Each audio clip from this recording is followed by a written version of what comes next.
ഇപ്പോൾ news 18 south managing editor Vivek Narayan കൂടി ചേരുകയാണ്. വിവേക്, എന്താണ് ഇപ്പോൾ കാണുന്നത്? പാകിസ്ഥാൻ ശരിക്കും ഇരന്നു വാങ്ങിയിരിക്കുകയല്ലേ? ഇത് ഇന്ത്യ മുന്നറിയിപ്പ് നൽകിയതാണ് പാകിസ്ഥാന്, ഇവിടെ കൊണ്ട് നിർത്താം എന്ന് പറഞ്ഞതാണ്. പക്ഷേ പാകിസ്ഥാൻ നിർത്തിയില്ല. ഇപ്പോൾ ഇങ്ങോട്ടുള്ള ആക്രമണത്തിന് കൃത്യമായ പ്രത്യാക്രമണമല്ലേ ഇപ്പോൾ ഇന്ത്യ നടത്തിയിരിക്കുന്നത്? അതെ മഞ്ജുഷ, ഇന്ന് വൈകുന്നേരം നടന്ന പ്രസ് കോൺഫറൻസിൽ, അതായത് ഇന്ത്യൻ വിദേശകാര്യ സെക്രട്ടറിയും ഇന്ത്യൻ ഡിഫൻസ് സ്പോക്സ് പേഴ്സൺസും നടത്തിയ പ്രസ് കോൺഫറൻസിൽ വളരെ ക്ലിയർ ആയിട്ട് പറഞ്ഞിരുന്നു, എസ്കലേഷൻ ലാഡർ എത്രയാണ് നമ്മൾ ഇതിനെ എസ്കലേറ്റ് ചെയ്യുന്നത് എന്നുള്ളത് പാകിസ്ഥാനാണ് തീരുമാനിക്കേണ്ടത്. നമ്മൾക്ക് ചെയ്യാനുള്ളത് ഈ ഒരു ടെറർ അറ്റാക്കിന് പിന്നോടിയായി ഇന്ത്യക്ക് ചെയ്യാനുള്ള, പ്രതിരോധിക്കാനുള്ള ചെയ്ത് കഴിഞ്ഞു. ഇന്ന് ശ്രദ്ധിക്കുകയാണെങ്കിൽ അതേ പ്രസ് കോൺഫറൻസിൽ രണ്ട് വിമൻ ഓഫീസേഴ്സ്, രണ്ട് വനിതാ ഓഫീസേഴ്സ് ഉണ്ടായിരുന്നു. അവർ രണ്ടുപേരും ഇന്നലെ പ്രസ് കോൺഫറൻസിൽ വന്നത് ഫോർമൽ യൂണിഫോംസിലായിരുന്നു.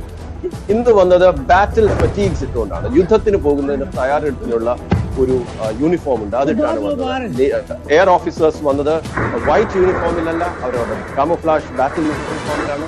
അത് കേണൽ ഖുറേഷി ആണെങ്കിലും വിംഗ് കമാൻഡർ ആണെങ്കിലും വ്യോമിക്കാണെങ്കിലും അങ്ങനെയാണ് വന്നത്. ഇതിന് ഇൻഡിക്കേഷൻസ് വളരെ ക്ലിയർ ആണ്. ഞങ്ങളെ അടിച്ചാൽ ഞങ്ങളുടെ തിരിച്ചടി ഡിസ്പ്രൊപ്പോർഷനേറ്റ് ആയിരിക്കും. അതേ തരത്തിലുള്ള ആവില്ല, അതിൽ 10 മടങ്ങ് തിരിച്ചായിരിക്കും കിട്ടുന്നത്. അതുപോലെ തന്നെ സംഭവിച്ചു. പാകിസ്ഥാൻ ഇന്ത്യൻ ഡിഫൻസ് ഇൻസ്റ്റലേഷൻസ് തകർക്കാൻ ശ്രമിച്ചു. എയർ ബേസുകൾ രാജസ്ഥാനിലെ ജയ്സൽമേറിൽ നിന്ന് കാശ്മീരിലും അഖ്നൂറിലും പല സെന്റേഴ്സിലും അടിച്ചു തുടങ്ങി. അതിന് പകരമായി ഇന്ത്യ അടിച്ചതോ നേരെ ഇസ്ലാമാബാദ്, ലാഹോർ, കറാച്ചി തുടങ്ങിയ സ്ഥലങ്ങളിലാണ്. ഇന്ത്യയുടെ സൈനിക കരുത്ത് നല്ലവണ്ണം പാകിസ്ഥാൻ മനസ്സിലാക്കി കഴിഞ്ഞു എന്ന് നാം മനസ്സിലാക്കി കഴിയണം. ഇതിനു ശേഷമെങ്കിലും പാകിസ്ഥാൻ അടങ്ങിയില്ലെങ്കിൽ അടുത്ത സ്റ്റെപ്പ് ഓഫ് എസ്കലേഷൻ ഇതുവരെക്കാട്ടിൽ ഡിസ്പ്രൊപ്പോർഷനേറ്റ് ആയിരിക്കും. നമ്മൾ ചെയ്തത് അവിടുത്തെ ടെറർ സെന്റേഴ്സിനെ ഇന്നലെ അടിക്കുകയായിരുന്നു. 9 സ്ഥാനങ്ങൾ ലോകത്തെ എല്ലാവർക്കും അറിയാവുന്ന ടെറർ ലോഞ്ച് പാഡ്സ് അടക്കമുള്ള സ്ഥലങ്ങളെ, ട്രെയിനിങ് സെന്റേഴ്സിനെ ഇന്ത്യ തകർക്കുകയായിരുന്നു. അതിന് തിരിച്ചായിട്ട് അവർ ചെയ്തത് ഇന്ത്യയുടെ മിലിറ്ററി ഇൻസ്റ്റലേഷൻസ്, ഒരു ഗുരുദ്വാര അടക്കം. ഇത് നമ്മൾ ശ്രദ്ധിക്കേണ്ട കാര്യമാണ്. ഒരു ഗുരുദ്വാരയിൽ ഉറങ്ങിക്കിടന്ന ഒരു സിഖ് പണ്ഡിതനടക്കം പല ആൾക്കാരും ഇന്നലത്തെ അറ്റാക്കിൽ മരിച്ചു. ഈ ഇന്ത്യ ചെയ്തതോ ഇന്ന് തിരിച്ച് നമ്മൾ അടിച്ചിരിക്കുന്നു. അവരുടെ എയർ ഡിഫൻസ് സിസ്റ്റംസ് തകർത്തിരിക്കുന്നു. അവരുടെ പല ടെക്നോളജിക്കലും ആർമി ടെക്നോളജിയായിട്ട് റിലേറ്റഡ് ആയിട്ടുള്ള പല സ്ഥാപനങ്ങളും അടിച്ചിരിക്കുന്നു. നമ്മൾ തകർത്തിരിക്കുന്നത് പാകിസ്ഥാന്റെ ഒരു വിമാനമെങ്കിലും നമ്മൾ തകർത്തു എന്നുള്ള കോൺഫർമേഷൻ ഇന്ന് ന്യൂസ് 18 നെറ്റ്വർക്കിലുണ്ട്. ഒരു കാര്യം കൂടി ഓർക്കണം, യുദ്ധസ്ഥിതി ആണെങ്കിൽ പോലും പലതരത്തിലുള്ള ഇൻഫർമേഷൻ ഇവിടെ വരുന്നുണ്ട്. ഈവൻ മലയാളം ചാനലുകളിൽ പോലും തെറ്റായിട്ടുള്ള രീതിയിൽ വാർത്ത റിപ്പോർട്ട് ചെയ്യപ്പെടുന്നു. ന്യൂസ് 18 കേരളത്തിന്റെ നാഷണൽ നെറ്റ്വർക്കാണ്. ഞങ്ങൾക്ക് വരുന്ന ഇൻഫർമേഷൻ മറ്റാരെക്കാട്ടിലും ഉചിതവും മറ്റാരെക്കാട്ടിലും വിശ്വസനീയവുമായ വാർത്തയാണ് ഞങ്ങൾ പറയുന്നത്. ഒരു വിമാനം എന്തായാലും തകർന്നിട്ടുണ്ട് പാകിസ്ഥാന്റെ. രണ്ടാമത് നമ്മൾ കേൾക്കുന്നത് അവരുടെ ഒരു ഏവാക്സ് വിമാനം വരെ തകർന്നിരിക്കുന്നു. അതിന് കൺഫർമേഷൻ ഇല്ല. ഏവാക്സ് തകർന്നാൽ പാകിസ്ഥാൻ എയർഫോഴ്സിന്റെ നട്ടൽ ഒടിയുക എന്നുള്ളതാണ്. ഏവാക്സ് അതായത് ഏരിയൽ വാർണിംഗ് റേഡാർ സിസ്റ്റം, ഭൂമിക്ക് മുകളിൽ, വളരെ മുകളിൽ, സാധാരണ കമേഴ്ഷ്യൽ പ്ലെയിൻസ് പോകുന്നതിനെക്കാട്ടിൽ വളരെ മുകളിൽ പറക്കുന്ന വിമാനമാണ്, ഒരു റേഡാറാണ്. ആ റേഡാറിന് ബേർഡ്സ് ഐ വ്യൂ ആണ് കിട്ടുന്നത്. മുകളിൽ നിന്ന് എന്താണ് സംഭവിക്കുന്നത് ഒരു വളരെ വൈഡ് റേഞ്ച് ഏരിയയിൽ കാണാൻ പറ്റുന്നതാണ്.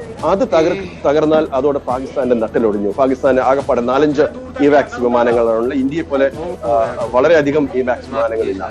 രണ്ടാമത്, ഇന്നത്തെ അറ്റാക്കിൽ നമ്മൾ മനസ്സിലാക്കേണ്ടത് ഏരിയൽ ഡിഫൻസിന്റെ പ്രാധാന്യം. AD അഥവാ എയർ ഡിഫൻസ് എത്ര കണ്ട് ഇമ്പോർട്ടന്റ് ആണെന്ന് നമ്മൾ എപ്പോഴും സൈന്യത്തിനെ കുറിച്ചോ വായുസേനയെ കുറിച്ചോ ഒക്കെ കേൾക്കുമ്പോൾ ഫൈറ്റർ പൈലറ്റ്സ്, കമാൻഡോസ്, ഇങ്ങനെ ആൾക്കാരെ കുറിച്ച് നമ്മൾ എപ്പോഴും വളരെയധികം പ്രകീർത്തിച്ച് സംസാരിക്കാറുണ്ട്. പക്ഷേ എയർ ഡിഫൻസ് എന്നുള്ള ഒരു വിങ് ഇന്ത്യൻ സേനയ്ക്കുണ്ട്. അതിൽ പകുതിയിൽ എങ്കിലും ആൾക്കാർ സ്ത്രീകളാണ്. ബാക്കി സിസ്റ്റംസ് പോലെ അല്ല. ഇവര് വളരെ എഫിഷ്യന്റ് ആയിട്ടുള്ള ഓഫീസേഴ്സാണ് ഇന്ത്യയിൽ ട്രെയിൻ ചെയ്ത് വന്നിരിക്കുന്നത്. അവരെ എന്തുകൊണ്ടാണ് നമ്മൾ ഇപ്പം ബറാക്ക് ആയാലും ആകാശ് ആയാലും ഇതുപോലെ റഷ്യയിൽ നിന്ന് വന്ന S-400 സിസ്റ്റം ആയാലും ഇതെല്ലാം എത്ര എഫിഷ്യന്റ് ആണെന്ന് ഇന്നാണ് നമ്മൾ മനസ്സിലാക്കേണ്ടത്. ഇതുകൊണ്ടാണ് ഇത്രയും എലാബറേറ്റ് ആയിട്ടുള്ള വർഷങ്ങളോളം നമ്മൾ ഇൻവെസ്റ്റ് ചെയ്യുകയും ഹാർഡ് വർക്ക് ചെയ്തതും മോക്ക് ഡ്രിൽ ചെയ്തതും ട്രെയിൻ ചെയ്തു വരുന്നതും നമ്മളുടെ സേന അതിനുവേണ്ടിയാണ്. ഇവർ വളരെ പക്വതയുള്ള ഓഫീസേഴ്സാണ്, വളരെ കഴിവുറ്റ ഓഫീസേഴ്സാണ്. ഇതുവരെ അവരുടെ ഡ്രോണുകൾക്ക് ഒന്നിനു പോലും, ഇപ്പൊ നമ്മൾ വിഷ്വൽസിൽ കാണുന്ന, എന്റെ ലെഫ്റ്റ് സൈഡിലുള്ള സ്ക്രീനിൽ കാണാൻ നമുക്ക് പല ഡ്രോൺസ്, ഈ കാണുന്ന പലതും ഡ്രോണുകളാണ്. ഈ ഡ്രോണുകളെ എല്ലാം നമ്മളുടെ എയർ ഡിഫൻസ് സിസ്റ്റം അടിച്ചു വീഴ്ത്തിയിട്ടുണ്ട്. ഡ്രോൺസിന്റെ സിസ്റ്റം വർക്ക് ചെയ്യുന്നത് ഓവർവെൽം ചെയ്യുക എനിമിയെ എന്നുള്ള ഒരു ആശയത്തിന്റെ പുറത്താണ്. ഒരു സമയത്ത് ഒരു 50 ഡ്രോണുകൾ വരിക, എയർ ഡിഫൻസ് എത്ര പോയാലും അതിന് ഇത്രയേ ഡിഫെൻഡ് ചെയ്യാൻ പറ്റൂ എന്നാണ് അതിന്റെ ഒരു ബേസിക് തിയറി. എന്നാലും ഇതിൽ 1-2 ഡ്രോൺ ചിലപ്പോൾ ആ സിസ്റ്റത്തിനെ ബീറ്റ് ചെയ്ത് കാണും. പക്ഷെ എന്നിലും നമ്മുടെ എയർ ഡിഫൻസ് സിസ്റ്റം വളരെ റോബാസ്റ്റ് ആൻഡ് സക്സസ്ഫുൾ ആയിട്ട് ഇന്ന് തെളിയിച്ചിരിക്കുകയാണ്. ഇന്ത്യയിലെ നാഗരികരെയും ഇന്ത്യയുടെ സ്ഥാപനങ്ങളെയും അപ്പോൾ ഇപ്പോൾ ഓർത്തു പോകുന്നത് ഏറ്റവും പ്രധാനമായ എയർ ഡിഫൻസ് സിസ്റ്റം ഉള്ളത് ഇസ്രായേലിനാണല്ലോ, അയൺ ഡോം എന്ന പേരിൽ അറിയപ്പെടുന്നത്.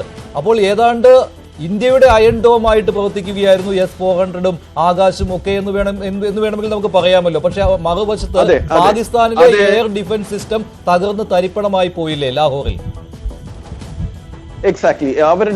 അവർ ഇന്നലെ ചെയ്ത അറ്റാക്കിൽ തന്നെ അവരുടെ എയർ ഡിഫൻസ് സിസ്റ്റം എവിടെയാണെന്നുള്ളത് ഇന്ത്യൻ സേനയ്ക്കും ഇന്ത്യൻ പ്ലാനേഴ്സിനും മനസ്സിലായി. അതുകൊണ്ട് വളരെ ഫോക്കസ്ഡ് ആയിട്ട് അവരുടെ എയർ ഡിഫൻസ് സിസ്റ്റത്തിനെ നമ്മൾക്ക് തകർക്കാൻ കഴിഞ്ഞു. 2, നിങ്ങൾ പറഞ്ഞ ഈ മഞ്ജുഷ് പറഞ്ഞ ഈ ഇസ്രായേലിന്റെ അയൺ ഡോം സിസ്റ്റവും തികച്ചും വ്യത്യസ്തമായിട്ടാണ് നമ്മളുടെ S-400-ഉം ആകാശും ബറാക്കും സിസ്റ്റംസ്. ഇത് especially S-400 long, medium and short range ഇത് എല്ലാം കൈകാര്യം ചെയ്യാൻ പറ്റുന്ന, ഒരേ സമയത്ത് അതിൽ നിന്ന് ഒരു മ്യൂണീഷൻ പുറത്തു പോകുമ്പോൾ ആ ഒറ്റ മ്യൂണീഷന് 40 മുതൽ 50 ഡ്രോണുകളെ വരെ എടുക്കാൻ പറ്റും, അടിച്ചു വീഴ്ത്താൻ പറ്റും. പക്ഷെ അതുപോലെ അല്ല അയൺ ഡോം വളരെ ഷോർട്ട് റേഞ്ച് ആണ്. എന്റെ അടുത്ത് ചോദിക്കുകയാണെങ്കിൽ, രക്ഷാകാര്യങ്ങളെ കുറിച്ച് അറിയാവുന്ന എക്സ്പേർട്സിന്റെ അടുത്ത് ചോദിക്കുകയാണെങ്കിൽ, ഇന്ത്യയുടെ അയൺ ഡോം എന്നുള്ള ഈ S-400 system is much better, പല മടങ്ങ് മെച്ചപ്പെട്ടതാണ് ഇസ്രായേലിന്റെ ഷോർട്ട് റേഞ്ച് അയൺ ഡോം. അതിൻ്റെതായിട്ടുള്ള സക്സസും അതിൻ്റെതായിട്ടുള്ള പോരായ്മകളും 2 സിസ്റ്റത്തിനും കാണും. പക്ഷെ ഈ പാകിസ്ഥാൻ എന്നുള്ള ഒരു എതിരാളിയെ നേരിടാൻ ഇതാണ് ഏറ്റവും നല്ല സിസ്റ്റം. സക്സസ്ഫുള്ളി ഇന്ത്യ അത് ചെയ്തിരിക്കുന്നു. ഇന്ന് ഇന്ത്യയുടെ സൈന്യത്തിലുള്ള എല്ലാ ഓഫീസേഴ്സിനും എല്ലാ ടെക്നീഷ്യൻസിനും രാജ്യം സല്യൂട്ട് ചെയ്യുന്നു. നമ്മൾ ഏവരും സല്യൂട്ട് ചെയ്യേണ്ട ഒരു സമയമാണ്. ഇത് എത്ര കണ്ട് പാകിസ്ഥാൻ ചെയ്തിരിക്കുന്ന ഒരു ഡിസ്പ്രൊപ്പോർഷനേറ്റ് ആയിട്ടുള്ള ഒരു അറ്റാക്കാണ്. നമ്മൾ ഒരിക്കലും അവരുടെ സൈന്യ താവളങ്ങളെ നമ്മൾ അറ്റാക്ക് ചെയ്തിട്ടില്ല. എന്നാലും അവർ ഇന്നലെ ചെയ്തത് ഇത് രണ്ടും, ഇന്നലെ ചെയ്തതിനെക്കാട്ടി കൂടുതൽ ഇന്ന് ജമ്മുവിലെ പല സിവിലിയൻ സ്റ്റേഷൻസിനെയും യൂണിവേഴ്സിറ്റി ഓഫ് ജമ്മുവിന്റെ അടുത്ത് വരെ ഇവരുടെ മിസൈൽസ് പോകുന്നു. ഇന്നലെ കേട്ടത് ഗോൾഡൻ ടെമ്പിളിനെ എയിം ചെയ്തിട്ടാകാം അവരുടെ ചില മിസൈൽസ് നമ്മൾ നേരത്തെ ഡിസ്ട്രോയ് ചെയ്തത്. ഇവർക്ക് എവിടെ ചെയ്യണം, എന്ത് ചെയ്യണം, റിമെമ്പർ ഇതൊരു വളരെ പ്ലാനിങ് കുറഞ്ഞതും വളരെ ഷോർട്ട് സൈറ്റഡുമായിട്ടുള്ള ആർമിയാണ് പാകിസ്ഥാന്റെ. നമ്മൾക്ക് ഒട്ടും പ്ലാൻ ചെയ്യാൻ പറ്റില്ല. നമുക്ക് ഇന്ത്യയെ പോലെയുള്ള ഒരു പ്രൊഫഷണൽ ആം ഫോഴ്സസ് അല്ല. അവിടുത്തെ ഒരു ആർമി ജനറൽ, അവിടുത്തെ ആം ഫോഴ്സസ് ചീഫ് ഒരു മനുഷ്യൻ ഒരാഴ്ച മുമ്പ് പറഞ്ഞതാണ്, നമ്മൾ ഇന്ത്യയെ തകർക്കും. ഇന്ത്യയെ മതത്തിന്റെ പേരിൽ അവർ വിഭജിക്കാൻ ശ്രമിച്ചു. ഹിന്ദു രാഷ്ട്രം, മുസ്ലിം രാഷ്ട്രം എന്ന് പറഞ്ഞു തുടങ്ങി.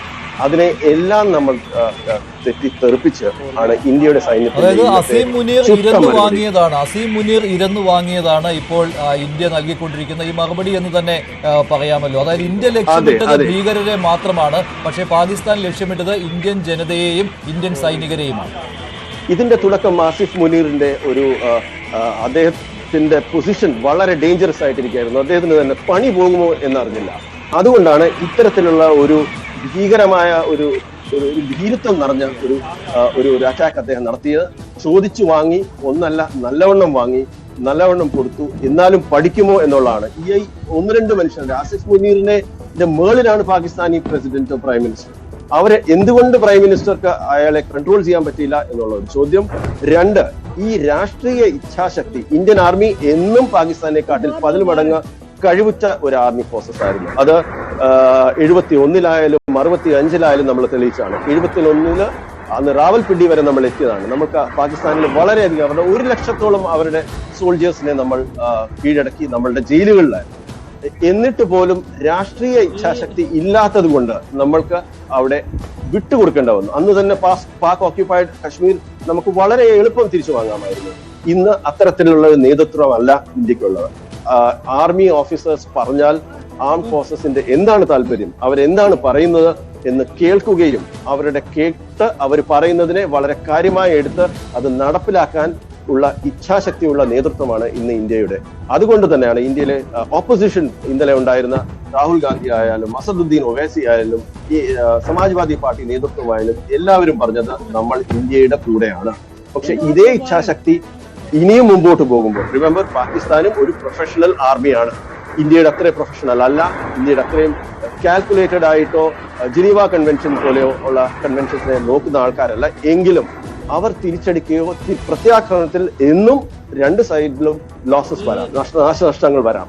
ആ നാശനഷ്ടങ്ങൾ എത്ര കണ്ട് ഇന്ത്യക്ക് അബ്സോർബ് ചെയ്യാൻ പറ്റും, ഇന്ത്യൻ ജനതയ്ക്ക്, ഇന്ത്യ രാഷ്ട്രീയ നേതൃത്വത്തിന് ഇത് ഉൾക്കൊള്ളാൻ പറ്റും, എന്നിട്ട് തിരിച്ചടിക്കാൻ പറ്റും എന്നുള്ളതാണ് അടുത്ത ഒരു ചോദ്യം. പിന്നെ ഈ എസ്കലേഷൻ ലാഡറിന്റെ കാര്യം പറഞ്ഞല്ലോ, ഇത് എത്ര കണ്ട് എസ്കലേറ്റ് ചെയ്യണം എന്ന് പാകിസ്ഥാനാണ് തീരുമാനിക്കേണ്ടത്, ഇന്ത്യ അല്ല. ഒരടി കിട്ടിയാൽ ആ തല തന്നെ പോകും എന്ന് ഇന്ത്യ ഇന്ന് തെളിയിച്ചിരിക്കുന്നു. അതുപോലെ പാകിസ്ഥാന്റെ ഇനിയെങ്കിലും പാകിസ്ഥാന്റെ പൊളിറ്റിക്കൽ ലീഡർഷിപ്പ് അവരുടെ സേനയെടുത്ത് പറയണം, കിട്ടിയത് മതി, ഇനിയും നമുക്ക് അടങ്ങാം. പാകിസ്ഥാൻ അങ്ങനെ അടങ്ങുമെന്ന് തോന്നുന്നുണ്ടോ? ഇപ്പോൾ ഇന്ന് രാത്രിയിലെ ഈ അടി എന്ന് പറയുന്നത് പാകിസ്ഥാന് കനത്ത ഒരു അടി തന്നെയാണ്. കാരണം ഇന്ത്യയുടെ വ്യോമ പ്രതിരോധ സംവിധാനം തകർക്കാൻ പാകിസ്ഥാന് കഴിഞ്ഞിട്ടില്ല. ഇനി അടുത്ത നിമിഷങ്ങളിൽ മനസ്സിലാക്കാനുള്ളത് പാകിസ്ഥാനിൽ ഇന്ത്യ ഇപ്പോൾ നടത്തിയ ആക്രമണത്തിൽ എത്രമാത്രം നാശനഷ്ടങ്ങൾ ഉണ്ടായിട്ടുണ്ട് എന്നാണ്. വലിയ നാശനഷ്ടം ഉണ്ടായാൽ പോലും പാകിസ്ഥാൻ ഇനി ഞങ്ങളില്ല, എസ്കലേറ്റ് ചെയ്യുന്നില്ല എന്ന് തീരുമാനിക്കുവാനുള്ള ഒരു അങ്ങനെ ഒരു തീരുമാനം എടുക്കുവാൻ സൈന്യത്തിന് കഴിയും. സാർ, അതിനോടൊപ്പം തന്നെ ഇപ്പോൾ പശ്ചിമ മേഖലയിൽ വെസ്റ്റേൺ പാർട്സിൽ എയർപോർട്ടുകൾ ഉൾപ്പെടെ ക്ലോസ് ചെയ്യുന്നു എന്നൊരു വിവരം വരുന്നു ഇന്ത്യ. അതൊരു എസ്കലേഷൻ മോഡിലേക്ക് പോകുന്നതിന്റെ സൂചനകൾ കൂടിയാണ്. അതിൽ നമ്മൾ അത്രയധികം നോക്കേണ്ട കാര്യമില്ല. ഇതിലിപ്പോ എന്തുകൊണ്ടാണ് നമ്മൾ ഈ എയർപോർട്ടുകൾ അടച്ചത്? അത് ഒബ്വിയസ് ആയിട്ടുള്ള റീസൺസിനല്ല. നമ്മൾ മോക്ക് ഡ്രിൽ നടത്തുന്നു രാഷ്ട്രം മുഴുവൻ പറഞ്ഞു പരത്തി, ലോകത്തിനെ മുഴുവൻ ആ പിക്ചേഴ്സ് കാണിച്ച് അന്ന് രാത്രിയിലാണ് മോക്ക് ഡ്രിൽ ചെയ്യുന്നതിന്റെ തലേദിവസം രാത്രിയാണ് നമ്മൾ പാകിസ്ഥാനിൽ ആക്രമണം നടത്തുന്നത്. അതുകൊണ്ട് വളരെ ഒബ്വിയസ് ആയിട്ട് എയർപോർട്ടുകളിൽ അടച്ചു. അതുകൊണ്ട് എയർപോർട്ടിൽ നിന്ന് ഇനി ഇന്ത്യൻ വ്യോമസേന അറ്റാക്ക് തുടങ്ങും എന്നുള്ള നിരീക്ഷണം ശരിയാവില്ല. നടക്കാൻ പോകുന്നത് ഇന്ത്യൻ സിവിൽ അഡ്മിനിസ്ട്രേഷൻ, അതായത് നേരത്തെ മഞ്ജുഷ് പറഞ്ഞ പോലെ എയർപോർട്ട്സിലെ ലാഡർ ചെക്കിംഗ് ഒക്കെ എന്തുകൊണ്ടാണ് വരുന്നത്? പാകിസ്ഥാനി ടെററിസ്റ്റ് നുഴഞ്ഞുകയറ്റക്കാർ, അവരുടെ സിംപഥൈസേഴ്സ്, അവരുടെ ഡീപ് സെൽസ്, അവരുടെ സ്ലീപ്പർ സെൽസ് ഇന്ത്യയിൽ ഉണ്ടെങ്കിൽ അവർ ഇപ്പോൾ ആക്ടിവേറ്റ് ആവും. അവർ ചെയ്യാൻ പോകുന്ന നേരിട്ട് അടിക്കാൻ പറ്റിയില്ലെങ്കിൽ സിവിലിയൻ ഏരിയാസിനെ ബോംബ് ചെയ്യുക, അല്ലെങ്കിൽ യൂണിഫോംഡ് ഓഫീസേഴ്സ്, അല്ലെങ്കിൽ ഇന്ത്യൻ ആർമി, ഇന്ത്യൻ ഡിഫൻസ് എസ്റ്റാബ്ലിഷ്മെന്റ്സിനെ എങ്ങനെയെങ്കിലും അറ്റാക്ക് ചെയ്യുക, ബോംബ് ചെയ്യുക, ഇന്ത്യയിൽ നിന്ന് തന്നെ. അതാണ് അവർ ചെയ്യാൻ. അതിനെ തുരത്താൻ വേണ്ടിയും അത് നടക്കാതിരിക്കാനും വേണ്ടിയാണ് ഇപ്പോൾ ഈ പറഞ്ഞ സ്റ്റെപ്സ് എടുക്കുന്നത്. അത് എയർപോർട്ടിലെ ആന്റി ഹൈജാക്കിംഗ് യൂണിറ്റ്സ് അലേർട്ട് ആകുക, അതുപോലെ തന്നെ റെയിൽവേ സ്റ്റേഷൻ, എയർപോർട്ട്, അത് പോർട്ട്, അതുപോലെ ഡാംസ്. നേരത്തെ ഇന്നത്തെ പത്രസമ്മേളനത്തിൽ വിദേശകാര്യ വക്താവ് പറഞ്ഞിരുന്നു, ഡാംസ്, ഇന്ത്യയിലെ ഡാംസിനെ അവർ നോക്കുന്നുണ്ടെങ്കിൽ ശ്രദ്ധിക്കണം, തിരിച്ച് ഞങ്ങൾക്ക് അതുപോലെ ചെയ്യാൻ പറ്റുമെന്ന്. ഇതൊക്കെ വളരെ എന്താ പറയുക, നമ്മുടെ ബേസിക് ഇൻഫ്രാസ്ട്രക്ചറിനെ അവർ അറ്റാക്ക് ചെയ്യാണ്. Power grid, port, electricity grids, as I said, നമ്മളുടെ ഫ്യൂവൽ റിഫൈനറീസ്, ഗുജറാത്തിലും മറ്റു സ്ഥലങ്ങളിലുള്ള ഓയിൽ റിഫൈനറീസ്, ഇതൊക്കെ വളരെ ഒബ്വിയസ് ആയിട്ടുള്ള പോസിബിൾ ടാർഗറ്റ്സ് ആണ്. അണ്ടർ ജനീവ കൺവെൻഷൻ ഇവിടെ എങ്ങും അറ്റാക്ക് ചെയ്യാൻ പാടില്ല. ഇന്ത്യ ഇങ്ങനത്തെ സ്ഥലങ്ങളിൽ അറ്റാക്ക് ചെയ്യില്ല. പക്ഷെ ഇങ്ങോട്ട് വന്ന് ഈ പറഞ്ഞ പോലെ തോണ്ടാൻ വന്നു കഴിഞ്ഞാൽ ആ തല പോലും കാണില്ല എന്ന് ഇന്ത്യൻ സൈന്യം കാണിച്ചിരിക്കുകയാണ്. ഓരോ ഇന്ത്യക്കാരനും ഓരോ ഇന്ത്യക്കാരനും ഇപ്പോൾ കാത്തിരിക്കുകയാണ്. ഇന്ത്യ ഏത് രീതിയിലാണ് തിരിച്ചടിക്കുന്നത്, എങ്ങനെയാണ് ഇന്ത്യയുടെ വ്യോമ പ്രതിരോധ സംവിധാനം പാകിസ്ഥാൻ ആക്രമണത്തെ ചെറുത്തത് എന്ന്. ഇപ്പോൾ ഏറ്റവും കൂടുതൽ ഇൻഫ്ലുവൻസ് ആവുന്നത് സോഷ്യൽ മീഡിയ പോലും ആണ്. അവിടെ പോലും ഇന്ത്യയുടെ വ്യോമ പ്രതിരോധ സംവിധാനങ്ങളെ പ്രകീർത്തിക്കുകയാണ് ഇപ്പോൾ. അപ്പോൾ 2 രാത്രി കൊണ്ട് നമ്മൾ തെളിയിച്ചു കഴിഞ്ഞു അല്ലേ നമ്മളുടെ സൈനിക ശക്തി?